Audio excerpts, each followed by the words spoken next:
Hello and welcome to Upper Pen. My name is Dakota, and today I'm talking with Michael Mammay about his book, Generation Ship. He's also the author of Planetside, which is on my to be read list. So I'm so happy that I got to read Generation Ship and now have, a reinvigorated need to go buy that. Excellent. Thank you so much for joining me, Michael. Thank you. I'm glad to be here. For folks who don't know, what is Generation Ship about? Generation Ship is the story of a ship that left Earth 250 years ago with 18,000 people aboard. And they have lived for generations on this ship, maintaining the exact population of 18,000. And they do that through a very strict birth and death policy, which is part of what drives the action early in the story. So that's not a big spoiler. And the action of the book picks up just as they're about to reach their destination planet that they're supposed to colonize. So they left Earth 250 years ago. None of these people were born yet. And now they arrive and they are supposed to colonize this planet. And things do not go as planned. When do they ever, when you have people involved? Well, I think that's kind of one of the themes of the story, right? Is that people are going to be people. And I think there's this myth that if something big was really happening, then we would all pull together and and work together. And I used to believe that until the last decade or so, where no, we won't, and people are just going to do what's in their own best interest, regardless of what it does to everybody else, which is depressing. But that is certainly one of the themes of the book. So the book starts off pretty great. The prologue is a digital interface, right? Where the ship is talking to a probe, checking out the planet that they're about to get to. Yeah. um, and I love this. And this is it's this chapter and the epilogue that are in this style. And Yeah. I wish more of it was in there just because the ship is such a big character. Yeah. That's great. I didn't think of doing that throughout. In fact, I have to give credit to my editor for doing it, the bookending it. I always had the prologue.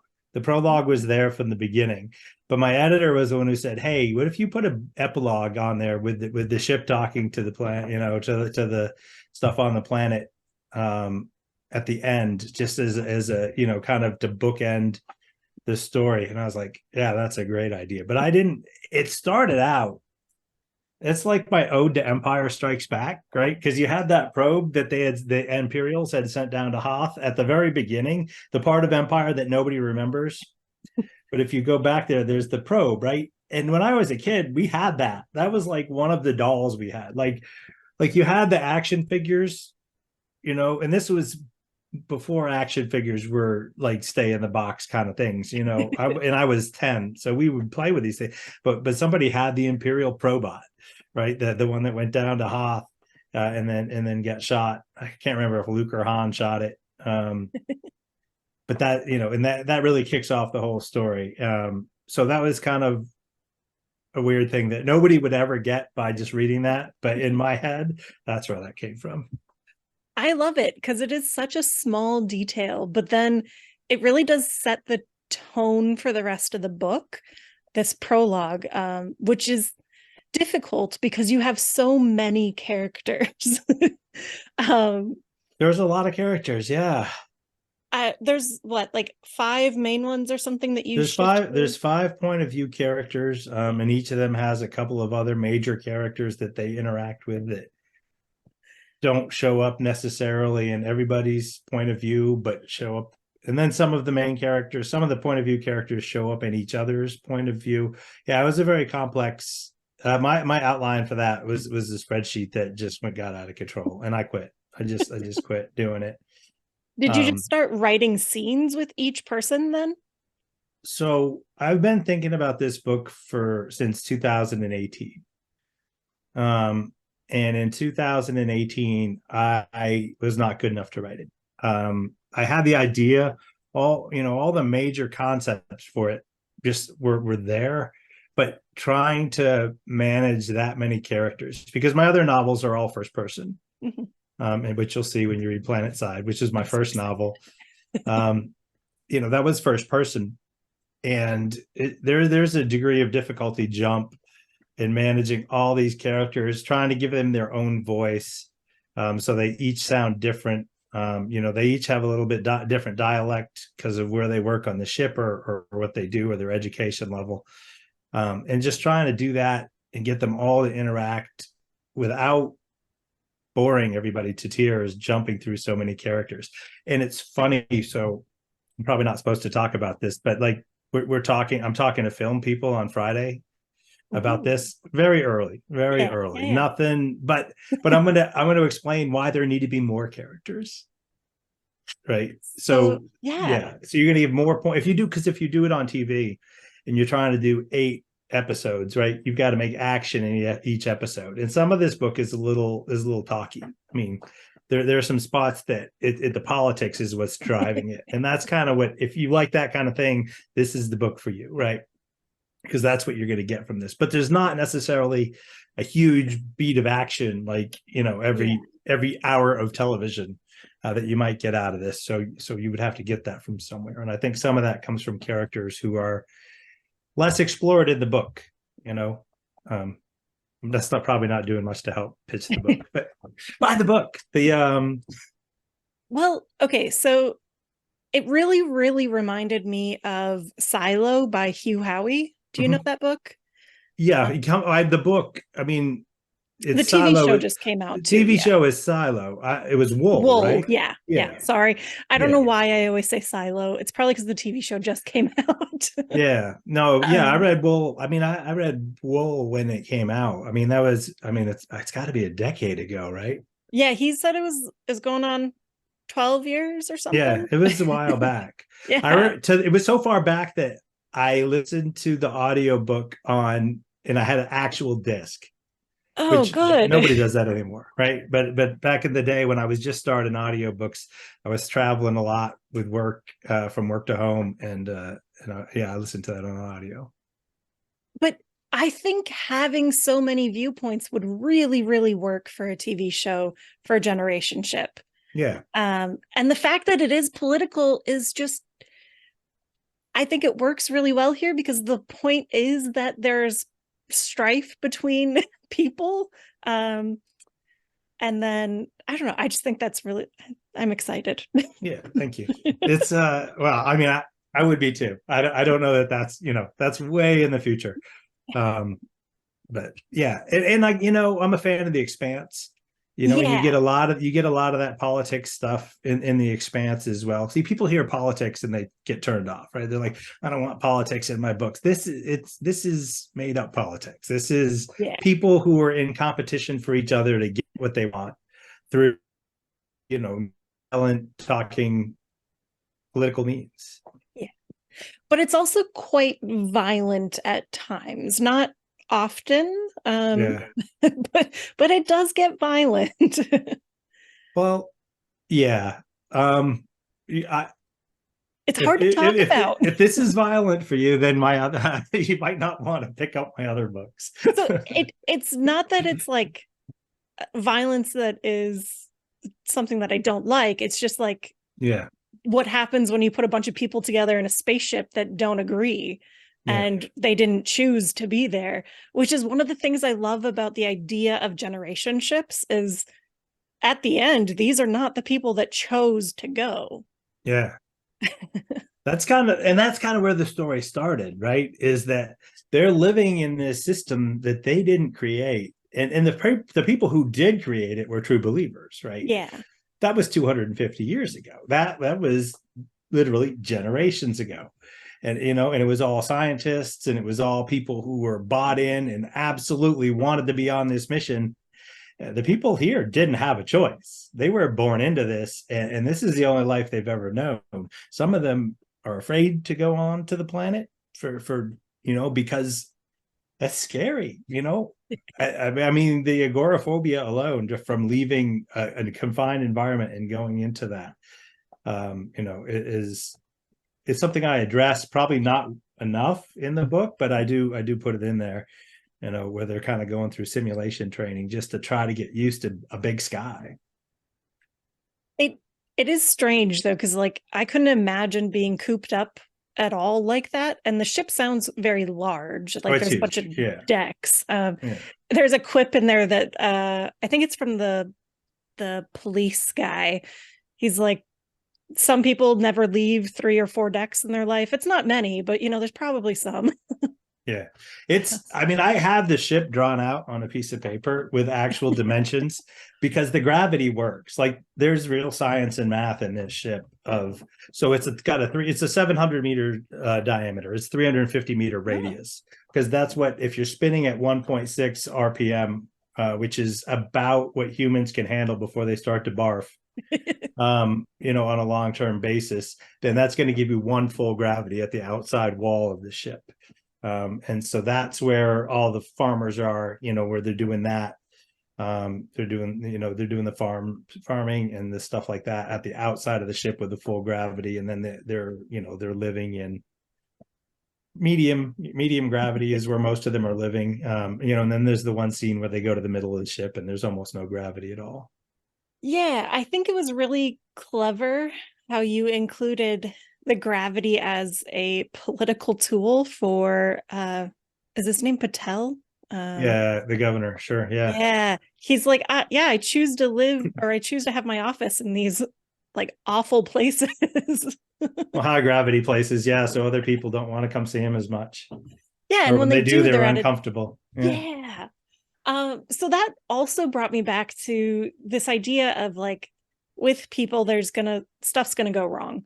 sure. And George, I believe is his name, the Mm-hmm. agriculture guy, Yep, he ends up kind of like the head of the revolution.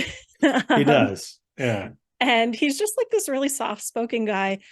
And I really thought it was a great moment between him and his daughter when they're first talking about protesting. And she's trying to explain to him how things have shifted from the original view incrementally over the last 200 years. And he's like, oh, I guess I never thought about it at all. So it's strange to see that. I guess it's wonderful that you can put this in the book, that incremental change that people just don't notice. yeah. Well, especially so there's a generation between those two people, right? And Yeah. if you think about somebody who's 25 versus somebody who's 45 even today, and how they just see things different, right? where Yeah. where the 45-year-old is likely to say, well, that's how things have always been, and the 25-year-old doesn't realize that yet because they're not that old. Yeah. To them, they probably just became aware of it when they read a book in college or something, like they didn't even know this was going on. Like, does everybody know about this? And just so she's one of my favorite characters. Just, she's not a point of view character, but she represents the idealism, right? The ridiculous almost idealism that can't possibly work, but Yeah. she doesn't understand that, and she didn't care. Like, well, why can't it work? Why can't the world be perfect? Why can't we have a solution for all these problems? And whereas the other people are like, yeah, I'm not sure. Because first of all, not everybody wants the same solution, and but for her to give that point of view of that person who just has a little Pollyanna going on. You always need somebody like that though to start change, right? To ask these questions. Well, And I think she was really good, yeah, that's what she's doing, right? I mean, and she kind of grows into that a little bit. Like at the beginning, she's kind of naive. Later on, I don't really want to spoil too much later on, but I mean, I hope she grows. Um, I think she would be a character that if I was to expand a book, then she would have a point of view. She would probably be next in that. Her or Cecil. Cecil, the criminal, the head of the underground. Yeah. He should absolutely be in it just so that I just wanted to see his point of view when he was dealing with the cop. Like, Yeah, oh no, you've always been on my payroll, bud. yeah. Just a little dig. Um, so I really, really loved Eddie. I think Eddie was probably my favorite character. I think Eddie's probably going to be most people's favorite character. I think she's the because some of these guys are hard to like, right? I mean, Yes. even the characters who are, I mean, hopefully there's some right and some wrong on everybody's side. But Eddie is probably the least wrong, right? I mean, she's kind of she's definitely not an idealist, but she's kind of Robin Hood, right? She's kind of on the good guy side of so I think that she's like the least objectionable of the characters. Um, because part of my goal was to make you kind of see the point of the characters you disagree with. Yeah. And I think hopefully I got there. There are going to be people who don't think that, for sure. There are going to be people who were absolutely, against certain characters for whatever reason, or they're going to feel like those characters are cutouts. But I kind of tried to give each of them some pluses and minuses where you don't, even the ones you want to hate, you can't quite hate. I know, the governor, the governor. Well, you want to hate him, but like, can you at least understand where he's coming from? I hope. Yes. And that was my problem. I was like, no, I get it. You're just also doing it wrong. Just Well, yeah, but so everyone's doing it wrong. That's I kind know. of it, and then the police officer character is both heroic and self-serving. You know, Yeah. I mean, he Yeah. does some very heroic things. I mean, he runs into a room to rescue people in a very dangerous situation.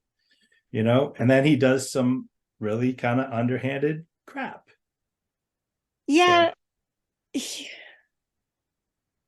It's hard to talk about because there's so many yeah, we're gonna spoilers. spoiler everything. I Yeah, just we probably you yeah.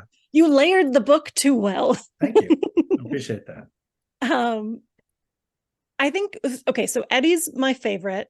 Okay. But then Sheila's pretty great too. Just because she is so factual that you get a lot of like uh non-interpretable facts. Like these are the things. Sheila's not always right though, but like I still like her. Yeah, she's kind of right, kind of the other end of the spectrum, right? Yes. Where these are the facts and nothing else matters. And whereas the governor is like the only thing that matters is what I say matters. And so they're definitely at odds in that. And some of that obviously comes out of the pandemic when you had scientists trying to say one thing and politicians just either disagreeing with them for whatever reason or saying that's great, but we got to do what we got to do anyway. And I think some of that will resonate, maybe in ways that make you not happy. Maybe brings you back to a time that you don't want to think about. But there's some of that there for sure. Yeah. I don't know. I liked all the characters, even the ones I hated. Thank So, you.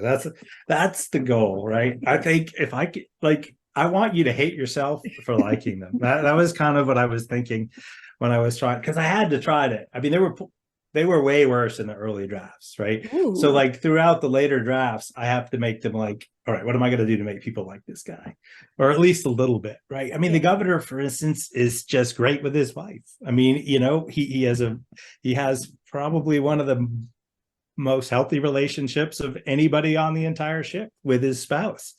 It's a very functional thing that is hopefully a little sympathetic. And you kind of and it humanizes him a little bit from some of the things that he does to other people. I love the moment between him and her where they're having dinner and she's like, people are treating me kind of different now after things start to go down. And he's like, oh, who is it? Like, like he's gonna take care of them or whatever. Yeah. And she's like, no, no, no, no, it's fine.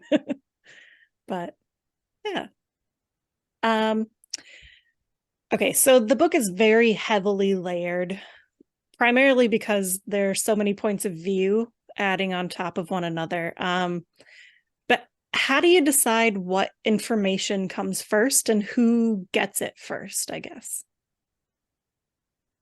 Yeah, that that's the tricky part, right?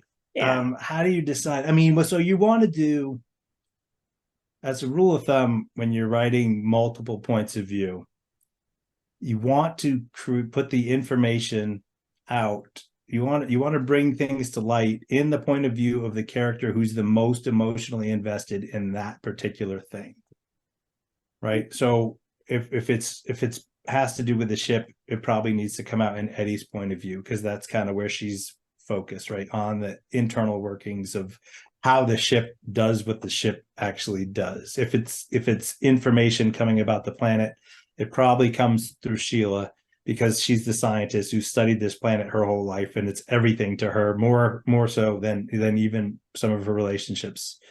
um and so you try to do that, but it can't always work that way, right? So because you have to have a balance in how much page time each character is getting, right? So for the first set of chapters, they go in order, right?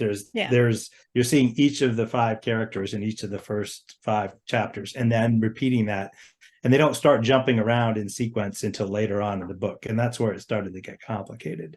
So some of the story actually came about, how the information comes out, because I needed to structure it to have each character get their time early on. Okay. You really could have brought George into the story in chapter 10, or Yeah. instead of chapter 5.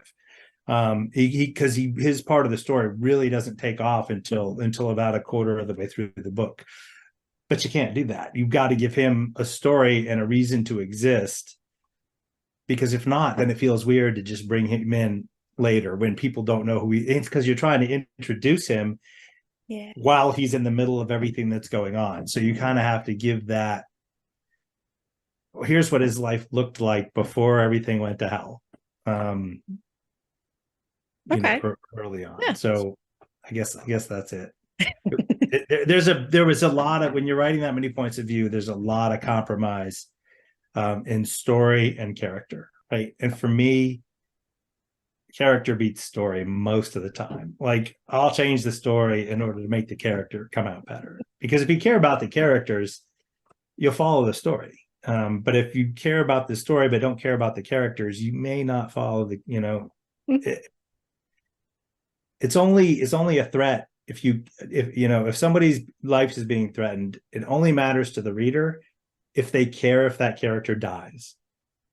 Yes, that is. So you got to make the reader care about the character so that the stakes matter, and that's where you get the kind of the emotional attachment to them. So I'm not very interested usually in like a large cast of characters. Mm-hmm. But this one, each character, I think because the chapters were relatively short and Yep. the story was kind of moving at at first it's kind of a sedate pace. It's more like, oh, let's figure out what's going on. And then it really picks up. Mm-hmm. Um, I think that worked for having so many characters because you're switching through points of view so quickly.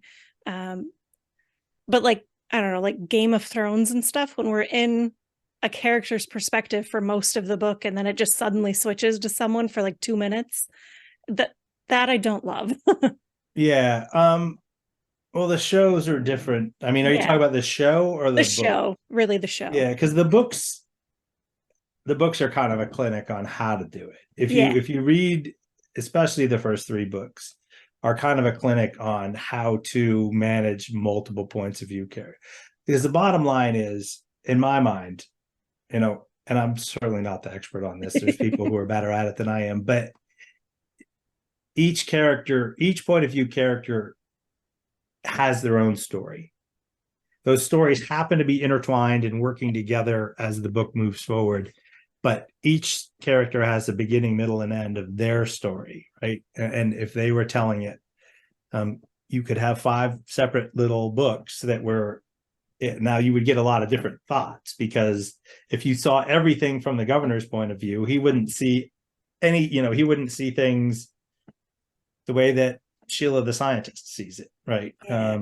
And his point of view on that would be, well, none of that stuff matters. So let's just focus on what really matters, which is what we're going to do, not what's going on around us. So Um, but Yeah. yeah, and that's really why I say that I was not ready to write this book a while back. Writing multiple points of view is a different skill set, and I needed to kind of level up my game before I was ready to take this on. You did it so well. So like go you. I'm ready for a book too, by the way. I don't know how to do that, right?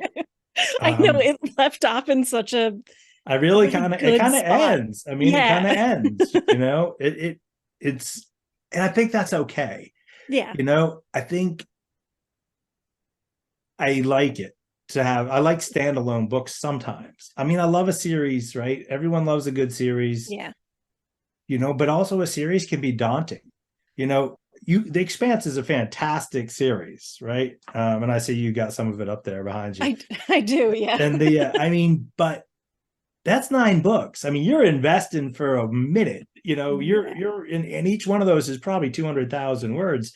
You're really investing a lot to get through that. Whereas my book is long. I mean, it's 164,000 words. It's about 600 pages, but it's one book and you're done. The story ends. You're not going to be on the hook for another book. Which maybe you want that sometimes. It's 16 hours on audio. Ooh. I gotta check out the audio version. I love It's going to be good. audiobooks. I have not heard it yet, but it's Natalie Nodis, who's just Ooh. amazing. She did Wesley Chu's recent books. She did She Who Became the Sun. I don't know how much Mm. fantasy, which is one of my favorite fantasy series of recent. It's a duology. I'm just finishing up the second book of that, and so she did those, and I heard her do those, and I was like, that's who I want. And I asked my publisher, I'm like, can we get her? And they said yes, and I was like, really? That's awesome. So she did. I'm sure it's going to be great. That's awesome.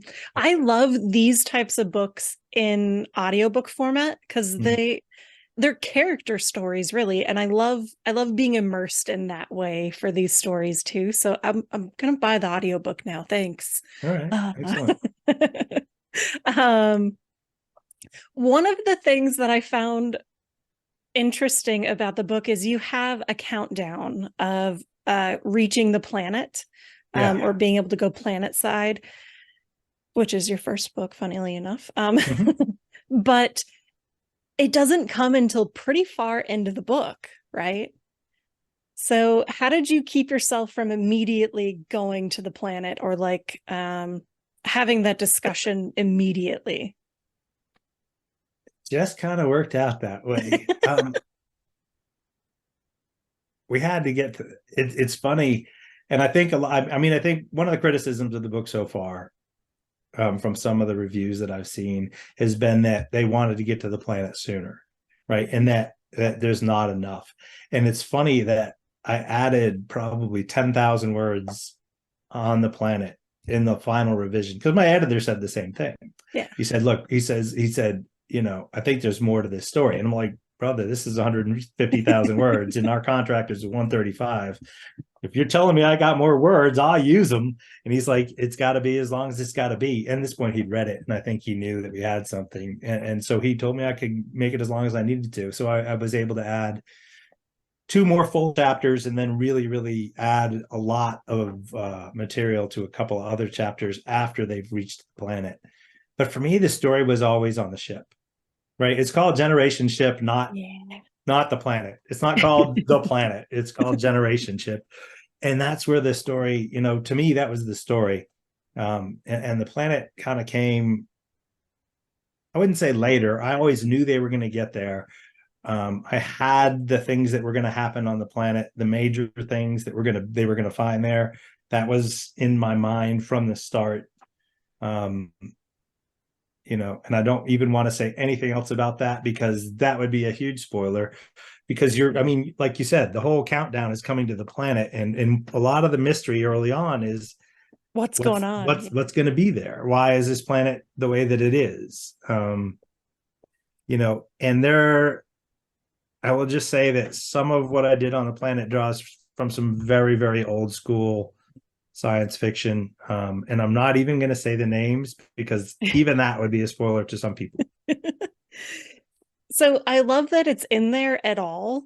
But for me, it is honestly about the ship. Like them having reached the planet was like the what does Hitchcock call the, like a MacGuffin or whatever, like the thing that needs to happen. But it's not central to the plot, I Yeah, guess. I'm not sure. I'm not a big Hitchcock guy. But I mean, it's the time. Yeah. It's the timer, though, right? I mean, Yeah. having that at the beginning of every chapter adds some weight to what's going on, right? If you see the clock moving, and that's kind of a writer trick, right? Mhm. I teach that when I'm teaching developing writers. I say all the time, if you want to add tension, put a clock in the room, or put a bomb in the room, but a time bomb in the room, right? The countdown to this thing that's going to happen.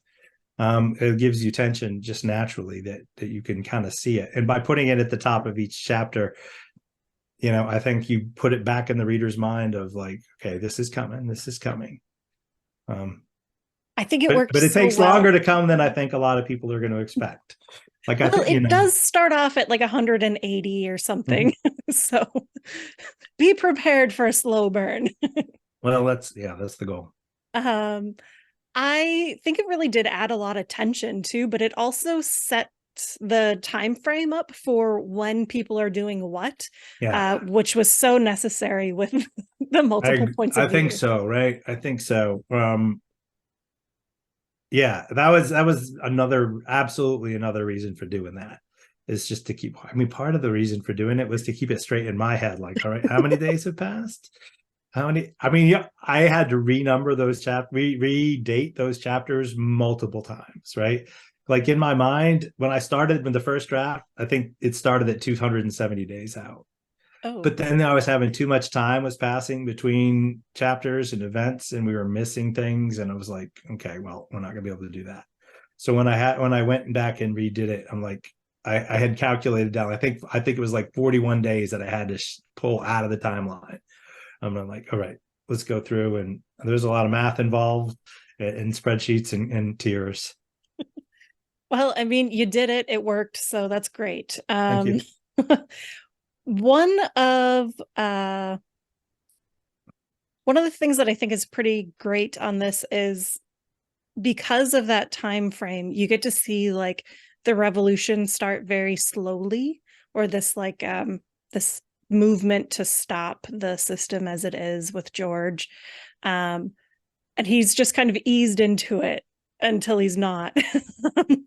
And then I don't know, I think it worked really well to like help set the scene of what is normal versus what they want to happen, or why it's not working anymore. Does that make sense?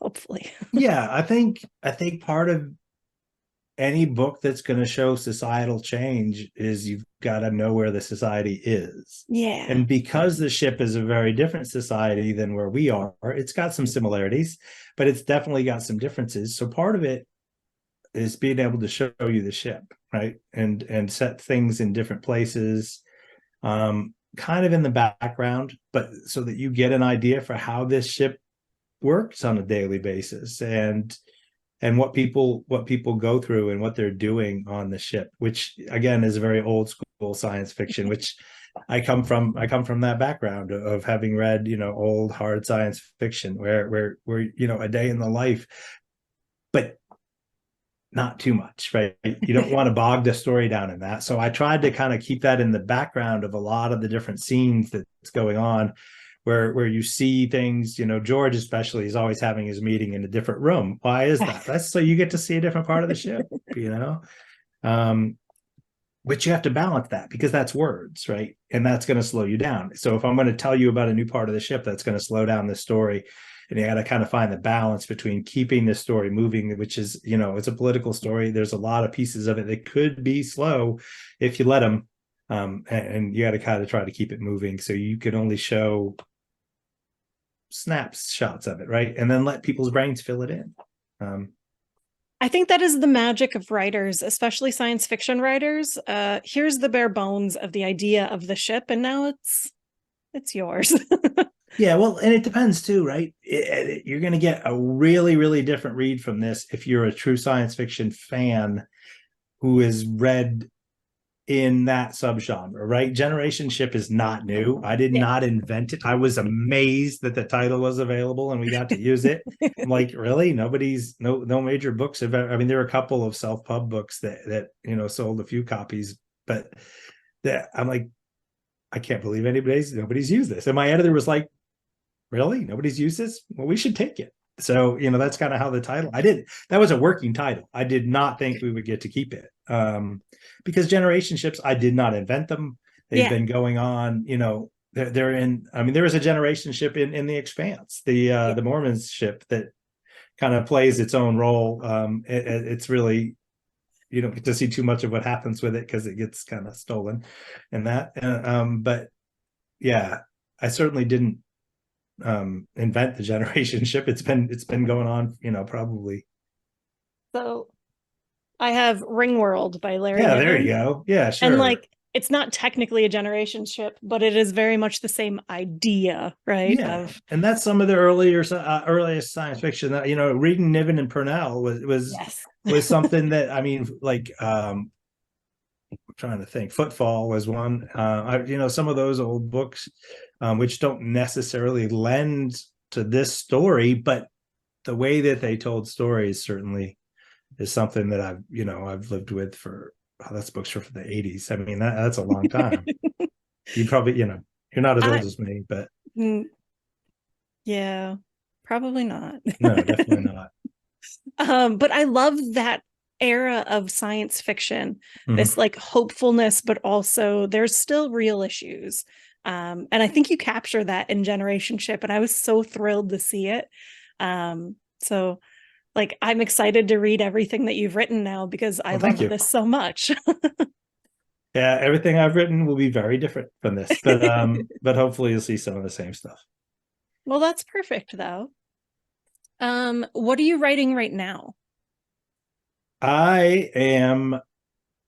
That's a very tough question. I don't know if my editor or my agent might watch this. Um, Nothing. I am not writing today. I That's okay. just, so my next book comes out. This book, Generation Ship, comes out on October 17th of 2023.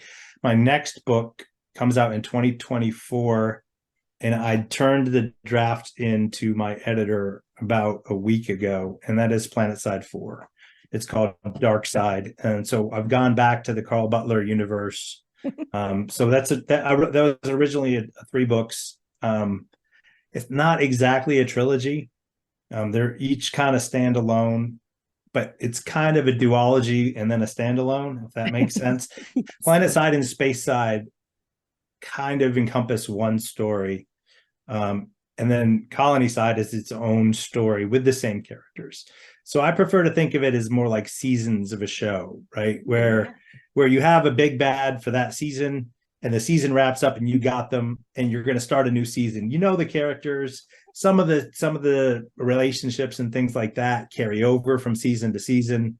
But there's a new story for each season, right? And so Dark Side is a continuation of that with book 4. And I don't know what's next. I am not under contract for anything. I have two big ideas that I kind of want to get to. But right now, just from a business perspective, everybody's kind of waiting to see how Generation Ship does before they decide if they want to give me more money. So, before they want to commit to my price tag, for my next book, I think they want to see if this one is going to have any legs. So if you want to see more books, go out and buy Generation Ship. Okay. Any type, like any format works, right? Any format works. Yeah, I actually wrote a blog post about that today. My blog is michaelmammay.com. And I get asked that question so many times, like, what's the best way to buy your book to support you? And so I wrote like a 2,000 word blog post about it today. And the answer is mathematically, I get paid about the same no matter what format you buy it in. It's somewhere between $1.50 and $2 of each sale goes to me. Whether you get it in paperback, whether you get it in ebook, or whether you get it on audio. So however you like it, that's how you should get it. Get it at your library. A lot of libraries have picked it up. So if you are a person who doesn't have the ability to spend money on books, then go to your library. And if they don't have it, ask them to get it. Your library has a form that will allow you to fill it out, and nobody fills them out. So when you fill it out, you'll get the books that you want. I think people don't understand how libraries work with book sales, but it does help. Like it gets your book out there, but also the library's buying the book and the number of times it's checked out. Something goes into that, and I don't know. I don't know but it how it helps. goes. It can't hurt. Yeah. And it's more people who know about it, Yes. and hopefully they go to their library, they pick up Generation Ship, they read it, and they do what you're saying is, well, now I want to read the other stuff that this guy wrote, and they go back and buy my other books. Well, but I just want people to read it, and so get it at the library.